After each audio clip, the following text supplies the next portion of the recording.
Well, the Perth community is in mourning today after a 38-year-old man was tragically killed in a shark attack off Rottnest Island. The Perth local was spearfishing in the area late Saturday morning, where his friends had desperately tried to warn him about the shark but were unsuccessful. Joining us now is David Shanky-Baxter, a senior marine life ranger. Good morning. Thank you so much for joining us. We have to start by saying our thoughts are with this man's family. We understand he was also a father. Yeah. Horrific for him, his family and all the locals. We understand you were one of also the first responders for that awful shark attack in Manly earlier this year. This would have been horrific for people.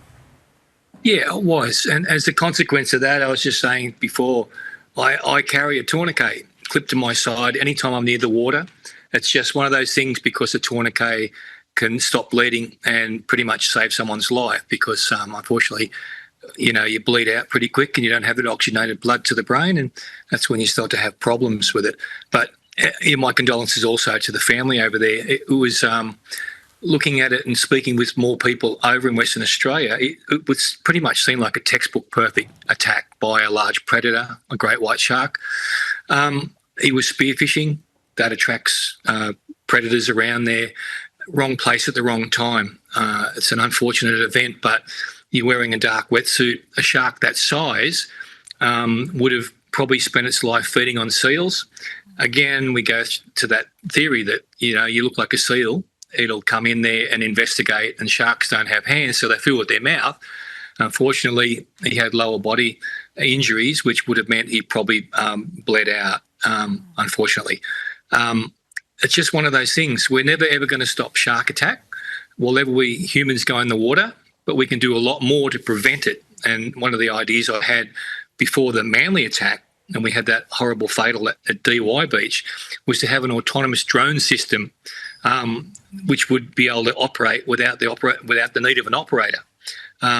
That's sort of hit a brick wall now, because I can't seem to get much funding, and we're talking around about $20,000 for a system that's fully automated, that could be working from the beginning of the day until the end of the ship, could also isolate and pinpoint a shark.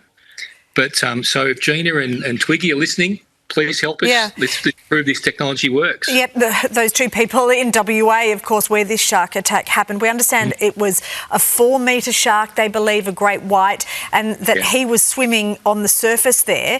This automated drone that you talk about, so how, if there's no one manning that drone, then how do they know? Is there something in that then alerts someone that there is a shark there? What happens?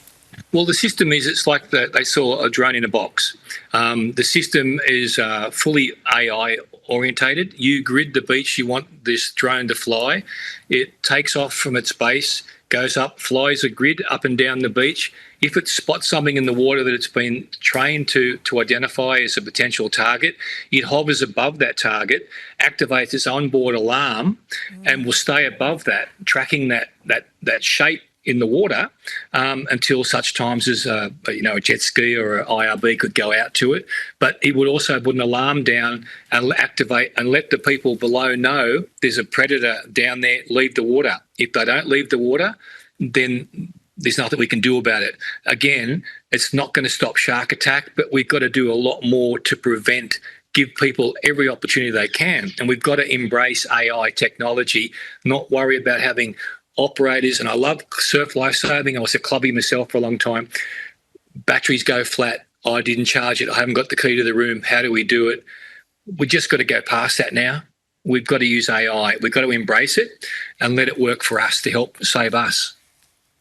How much did you say it would be, and over what area? Did you say 20,000, Sharky? About $20,000 for a base unit. This unit is a bigger drone. It has a better battery life than the ones that they're using now. It can have an onboard siren on it. We're looking around about 20,000, 25,000, and these things could be mobile. They could be set up. One could be set up at Rottnest in busy periods, and this could be just flying around, being eyes in the sky. But at any time, an operator would be nearby who could jump in there and could use it for search and rescue as well. It's a really interesting idea, Sharky. Yeah, absolutely. David, thanks so much for joining us. Thank you.